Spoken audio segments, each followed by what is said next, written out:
اعوذ باللہ من الشیطان الرجیم، بسم اللہ الرحمن الرحیم۔ تمام حاضرین اور ناظرین سامعین کو سلام عرض ہے۔ آن لائن منعقد ہونے والی یہ پہلی 2 روزہ اردو کانفرنس اپنی نوعیت کی پہلی کانفرنس ہے، جسے امریکہ کی 2 فعال ادبی تنظیمیں Urdu writer society Los Angeles California اور ادبی مرکز واشنگٹن ڈی سی کے اشتراک سے منعقد کیا جا رہا ہے۔ اردو رائٹر سوسائٹی کے روح رواں محترم عرفان مرتضیٰ صاحب اور ادبی مرکز واشنگٹن کی روح رواں محترمہ مونا شہاب صاحبہ اور ان کی پوری انتظامی ٹیم کو اس احسن اقدام کے لیے دلی مبارکباد۔ یہ وہ عظیم لوگ ہیں جو دیار غیر میں رہ کے اپنی تہذیب، تمدن، زبان اور ادب کو نہ صرف زندہ رکھے ہوئے ہیں بلکہ اس کے فروغ کے لیے دن رات کوشاں بھی ہیں۔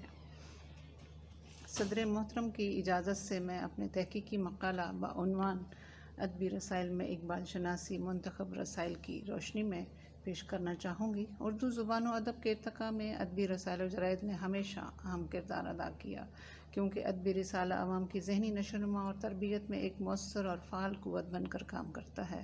علاوہ ازیں نئے لکھنے والوں کی تحریروں کی اشاعت سے ان کی حوصلہ افزائی بھی ہوتی ہے۔ ادب کی روایت کے ساتھ ساتھ نئے دور کے رجحانات بھی ادب میں پنپتے ہیں۔ 20ویں صدی کے آغاز میں اقبال اردو زبان و ادب کے فلک پر ایک روشن ستارہ بن کر چمکے۔ انہوں نے شیخ عبدالقادر کے رسالہ مخزن اپریل 1901 سے اپنی شعری زندگی کا باقاعدہ آغاز کیا۔ اس سے قبل ان کی چند غزلیں مختلف رسائل میں شائع ہو چکی تھیں۔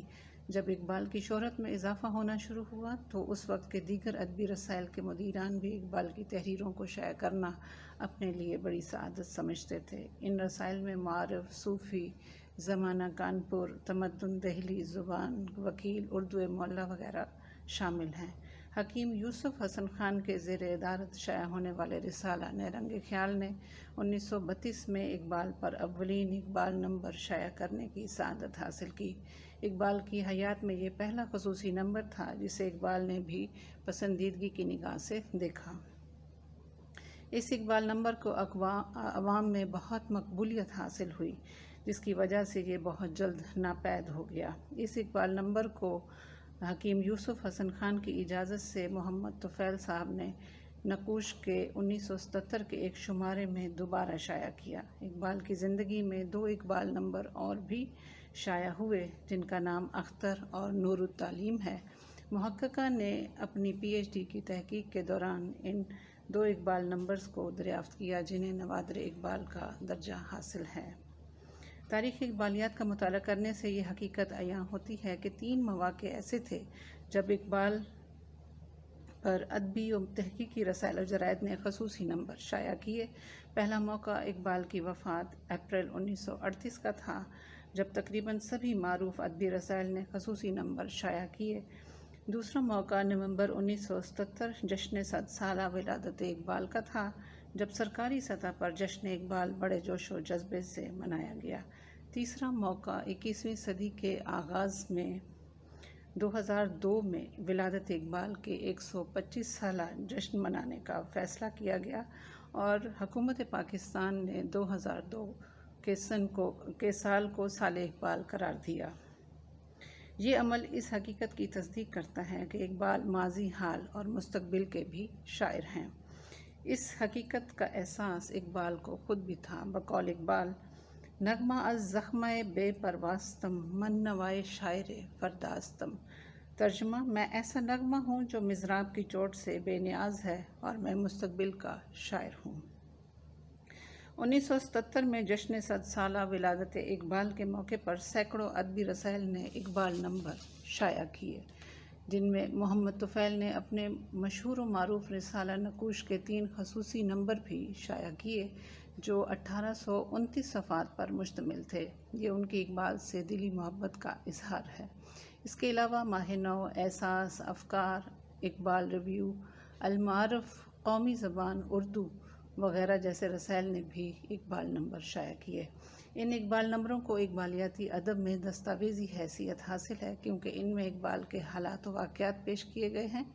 اس کے علاوہ ان شخصیات کا بھی ذکر ملتا ہے جن سے اقبال متاثر ہوئے۔ اقبال کی گم شدہ دستاویزات کی بازیافت بھی انہی خصوصی نمبروں سے کی گئی۔ اقبال کے ملفوظات، شاعری اور دیگر نثری تحریریں بھی ان رسائل کا حصہ ہیں۔ اقبال کے اہل خانہ کے انٹرویوز اور معلوماتی تحریروں کے علاوہ ان کے دوست اور احباب ماہرین ادب و شعراء کی قیمتی معلوماتی مضامین بھی ان میں شائع ہوئے، جنہوں نے اقبال کو بہت قریب سے دیکھا اور وہ ابھی حیات تھے۔ ان عظیم شخصیات میں نذیر نیازی، محمد دین فوق، ممتاز حسن، یوسف حسن خان، عبد الرحمن چغتائی، محمد دین تاثیر، خلیفہ عبدالحکیم، اکبر علی خان، رضی الدین صدیقی اور میاں محمد بشیر وغیرہ شامل ہیں۔ تفہیم اقبال کے سلسلے میں ان شخصیات کی تحریریں اساسی اور دستاویزی حیثیت رکھتی ہیں۔ اقبال کی سوانح اور ان پر لکھی گئی تنقیدی کتب کا زیادہ تر مواد انہی رسائل سے اخذ کیا گیا ہے، انہیں بنیادی ماخذ کی حیثیت حاصل ہے۔ اقبال نے بھی اپنے مجموعہ کلام کو مرتب کرتے ہوئے انہی رسائل سے اپنی شاعری کا بیشتر حصہ اخذ کیا تھا۔ جشن ولادت اقبال کے دونوں مواقع پر ادبی رسائل کے ساتھ ساتھ تعلیمی اداروں نے بھی اقبال نمبر شائع کیے، مثلاً خیابان، اورینٹل کالج میگزین، کریسنٹ، برگ گل، مفکر، النخیل، گورڈونین وغیرہ جیسے رسائل نمایاں ہیں۔ ان رنگا رنگ خصوصی اشاعتوں کا گلدستہ سجایا گیا۔ یہ سلسلہ نہ صرف پاکستان اور ہندوستان میں چلا بلکہ پوری دنیا میں جہاں جہاں اقبال کے چاہنے والے تھے، انہوں نے اپنے انداز میں مختلف زبانوں میں اقبال کو خراج تحسین پیش کیا۔ ان خصوصی اقبال نمبروں میں طلباء اور محققین اور اقبالیات کے لیے معلومات کا ایک بیش بہا خزانہ موجود ہے۔